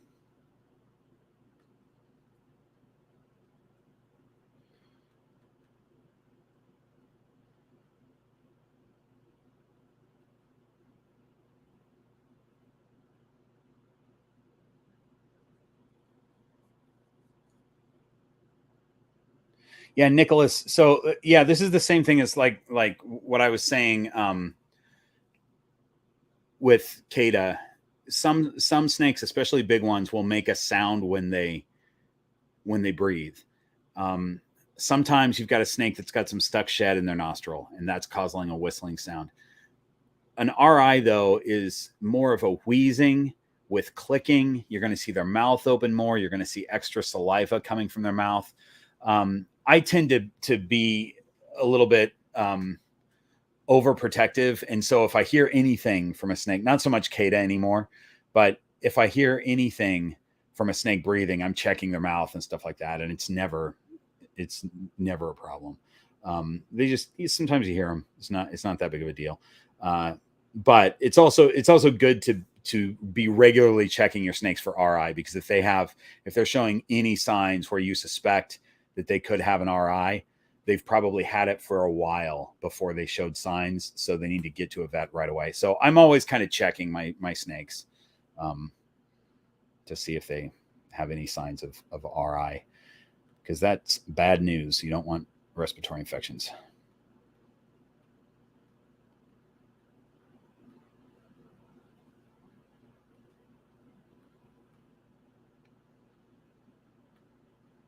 Teresa, if you're asking me if snakes can be tamed, yes, they can.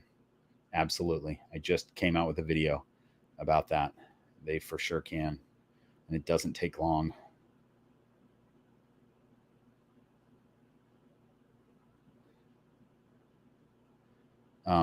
Ava, I did notice that there was aspen bedding in the package you sent me with that snake. I love it. It was so funny. It was very cute.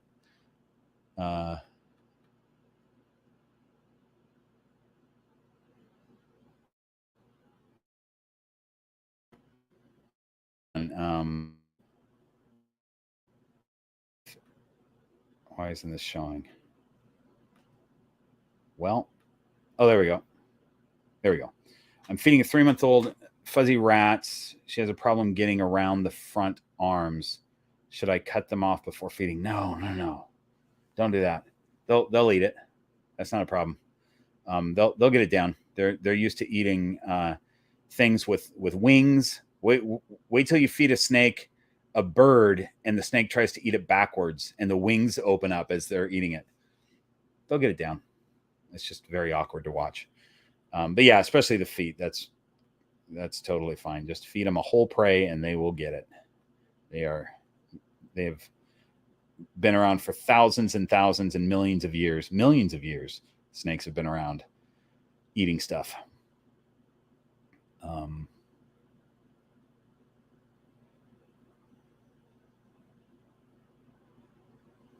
Look at this. Mason's handled great and switched super easy from live to frozen thawed with your hairdryer trick. Yeah, that hairdryer trick, as I was saying earlier, it works really well.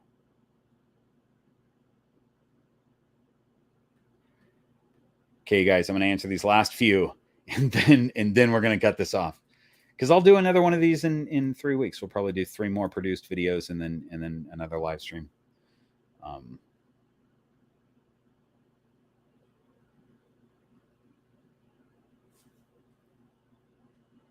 Hi, Positive Pyro. Good to hear from you. I hope you're doing good as well, and I am doing good. Thanks, Bren. Appreciate that. Yeah, we're so close to 10,000 subscribers. So if one of the 72 in here is not subscribed yet, hit subscribe. Let's get closer to. I'll be so excited to hit 10,000.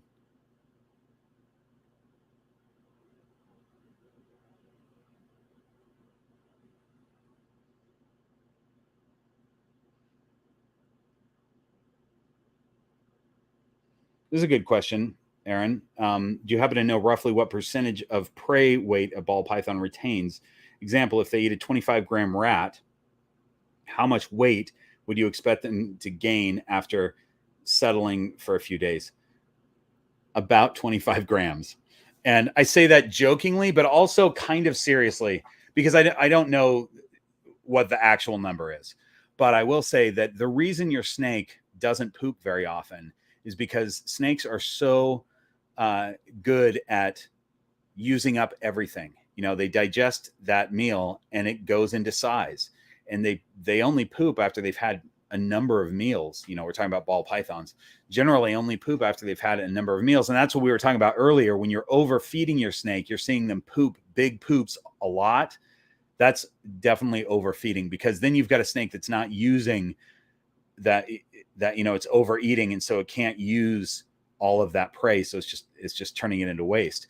And, but a snake that's being fed appropriately, you're not going to see them poop very often. And it might still be huge, especially for like my bigger snakes, Damara and Kata. They might poop once every 2 months, but when they do, you know it, you know. So, but I'm only cleaning up after them once every 2 months, because the majority of those rodents are going into their body. So they're really good at using everything. That's a good question.